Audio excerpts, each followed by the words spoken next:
Alam nyo, kapag pinag-uusapan natin ang kasaysayan, madalas ang mga bayani ng Luzon ang laging bida.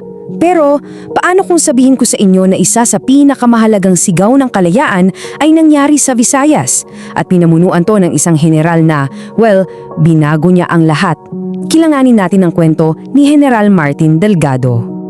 Ito mismo ang tanong na nasa puso ng ating kwento ngayon.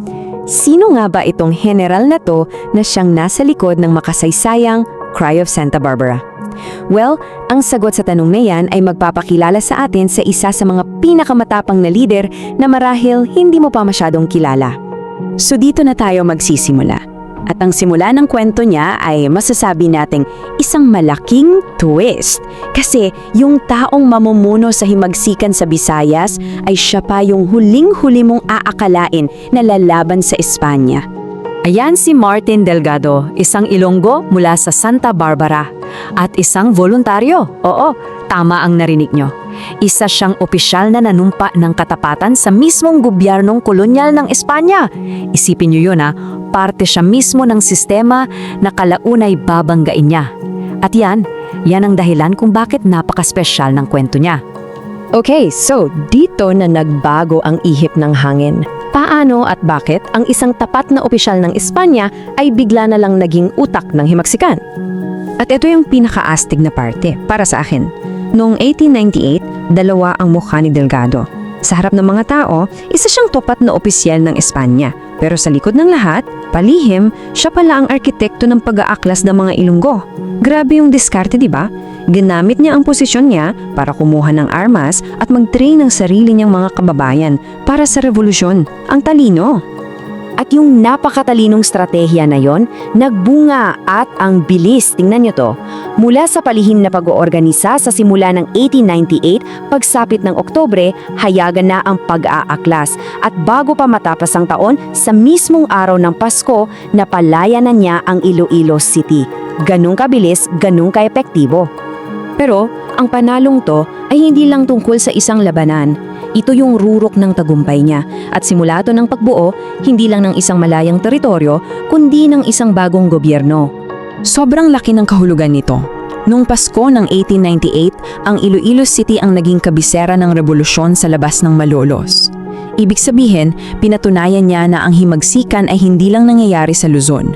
Buhay na buhay ito sa buong bansa. At dito natin makikita na si Delgado pala, hindi lang siya isang general, isa rin siyang visyonaryo.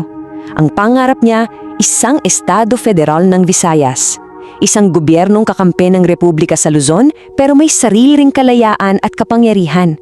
Pinapakita nito yung pangarap niya para sa isang tunay na nagkakaisang Pilipinas, kung saan kinikilala ang lakas at boses ng bawat rehiyon.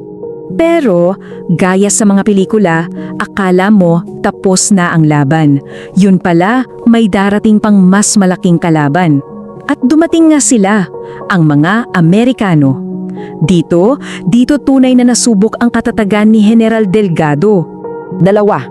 Dalawang mahahabang taon, yan ang tagal ng panahon, hindi sumuko si General Delgado. Habang yung iba ay bumibigay na, siya tuloy ang laban. Pinamunuan niya ang isang matinding guerrilla warfare laban sa mas malakas at mas modernong puwersa ng mga Amerikano. At hindi biro yung mga hinarap niya ibang klase ang armas ng Amerikano. Sobrang hirap labanan sa kabundukan ng Panay at nakikita niyang isa-isa nang sumusuko yung ibang mga leader. Pero sa gitna ng lahat na yan, nanatili siyang matatag. Siya ang naging sandigan para hindi bumagsak ang loob at pagkakaisa ng kanyang mga tauhan. At dahil nga sa di matatawarang paninindigan niyang yon, habang ang iba ay nawawalan na ng pag-asa, binigyan siya ng isang titulo na mananatili magpakailanman sa kasaysayan, ang pinakadakilang general ng Visayas. Isang karangalan na nakuha niya dahil sa pambihirang katapangan. So, ngayong alam na natin ang kwento niya, ano nga ba ang pamana na iniwan ni General Delgado? At bakit mahalaga pa rin itong balikan sa panahon natin ngayon? Ito siguro ang pinakamahalagang takeaway. Ang legasya ni Delgado ay ang pagkakaisa ng mga Ilonggo at siya ang matibay na patunay na ang laban para sa kalayaan ay hindi lang para sa iisang lugar. Isa itong apoy na nag-aalab sa buong kapuluan. At ito ang aral na iniiwan niya sa ating lahat. na ang kalayaan ay isang wika na naiintindihan ng bawat Pilipino, nasaan ka man, mula sa dulo ng Luzon hanggang sa puso ng Visayas. At syempre, para sa ating mga kababayan dyan sa Iloilo at sa buong Panay, kumusta ang pakiramdam matapos marinig ang kwento ni General Delgado? I-comment nyo naman dyan ang Viva Iloilo at pakishare na rin para mas marami pang makakilala sa ating mga bayaning Bisaya. Kung nagustuhan mo ang kwentong ito, huwag kalimutang i-like ang video, mag-subscribe at i-on ang notification bell para sa iba pang alamat at kwentong bayan. I-share mo rin ito para mas marami pang Pilipino ang makaalala ng kagandahan ng ating mga kwento.